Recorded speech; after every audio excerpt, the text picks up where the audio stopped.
Now, when it comes to jobs, it's said that one of the hardest is the stand-up comedian. Well, imagine being a stand-up economist. Of course, it might be said in this farcical world of banana republics that there's plenty of material to work with. Yoram Bauman is the self-professed world's first and only stand-up economist who also teaches at Washington University. He joined me from Singapore for an interview which, incidentally, also includes a moment for the Christmas blooper reel. Yoram Bauman, welcome up there in Singapore. Thank you very much. Well, I see that capitalism is still alive, certainly in Singapore. That's true. They like their capitalism here. What about Europe? What sort of, where do you start with Europe? How do we save the euro? Well, I'm a comedian, not a magician. So, you know, there are smarter heads than mine that are working on that issue. I do think that it's worth keeping a little bit of a long-term perspective in mind, right? I mean, the world economy is still a pineapple, right? It's not a durian. It's just that we have a little problem with the knife right now, but we haven't lost our ability to manufacture, to, you know, create goods and services. Yeah, well, a durian would be a very disappointing pineapple, I must admit. But are you a Eurosceptic? Well, at the moment, is there any other choice? So over the Atlantic in the US, I mean, what do you make of the United States of America at the moment? I've been hearing about economists talking about the phoenix rising, the fact that America could maybe save the world. I mean, we have some economic issues, and then we have this deeper problem that the country is sort of bitterly divided, with folks on the right side of the political spectrum believing in markets, folks on the left side believing in mandates, and a whole bunch of swing voters in the middle who apparently believe in magic. Right? They want to have lots of government services and not pay any taxes, and as a result, you know, we owe $3 trillion to the Chinese. So how would you picture the US like as a loan shark, really? Well, there were some folks in China who complained to me that the U.S. was a loan shark. And I said, no, the U.S. is not a loan shark. The U.S. is like a borrowing walrus. You know, we're just floating in a sea of our own treasury debt. You've been to China, obviously. There's lots of arguments about whether its economy will pull the world through all this mess. What's your take on China? As far as I can tell, the Chinese economy is not slowing down anytime soon.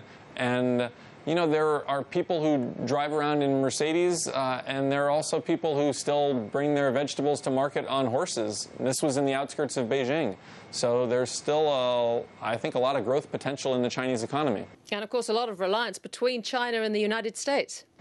That's true, although right now it's a little bit on the unhappy side. I had Chinese folks who complained to me about the U.S. Treasury bonds that China owns, and they said that they were pissed off about them, that the bonds were lousy, and that we shouldn't have sold them to them.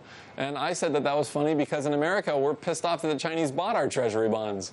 What about people power, Yoram? What about Occupy Wall Street and Occupy the World? Occupy the world. Well, they don't do a whole lot of occupying in China, which is where I've been for the last 5 months. No, so I made some jokes about Occupy Beijing, but you know, the last time they did Occupy Beijing was 22 years ago, and that didn't turn out so well. So how did the joke go down then? It got about 50% laughs and 50% like gasps, as if people were afraid that the Chinese police were going to come in and arrest me right away. You know, the other aspect of Occupy Wall Street is that it's a little bit of a left-wing analogy to the Tea Party on the right side of the American political spectrum.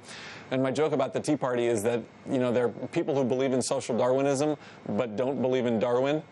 We used to have a Tea Party down here, but we have actually moved on. We've got a bit of a crazy government set up, and we've just introduced a carbon tax down here. There are a whole lot of folk over struggling with things in Durban at the moment. What do you make of a carbon tax? I wish that Australia had kept it simple and, you know, raised the carbon tax or imposed a carbon tax and used the revenue to reduce existing taxes. That's the way most economists suggest tackling the problem without creating too much of a burden on the economy.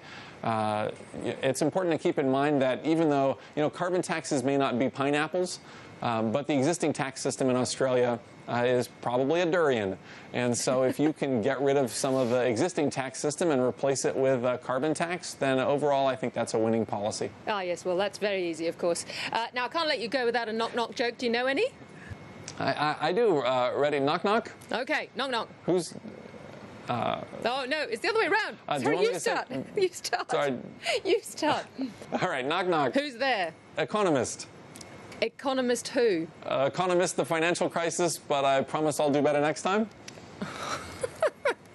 All right, Yoram Bauman, thank you. That was pretty good, I have to say. Thank you very much. It's a good way to end our Annus Horribilis in the finance markets. Thanks so much for joining us. It's my pleasure.